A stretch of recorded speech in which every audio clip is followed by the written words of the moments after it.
ഇന്നത്തെ ദൈവവചനം.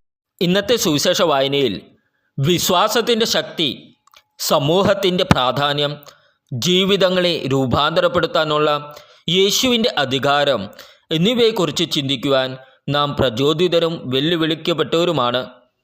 തടസ്സങ്ങൾ ഉണ്ടാകാൻ അനുവദിക്കാത്ത 4 സുഹൃത്തുക്കൾ യേശുവിൻ്റെ അടുക്കൽ കൊണ്ടുവന്ന ഒരു തളർവാദ രോഗിയുടെ രോഗശാന്തിയെ ഇന്നത്തെ വചനഭാഗം വിവരിക്കുന്നു.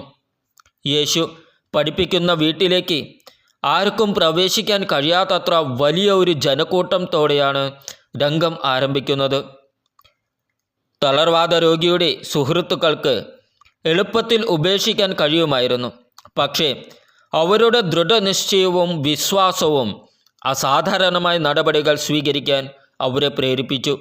അവർ തങ്ങളുടെ സുഹൃത്തിനെ മേൽക്കൂരയിലേക്ക് കൊണ്ടുപോയി അത് പൊളിച്ചു മാറ്റി യേശുവിൻ്റെ മുമ്പിൽ താഴ്ത്തി. ധൈര്യത്തിൻ്റെയും വിശ്വാസത്തിൻ്റെയും ഈ പ്രവൃത്തി നമ്മെ ഒരു പ്രധാന പാഠം പഠിപ്പിക്കുന്നു.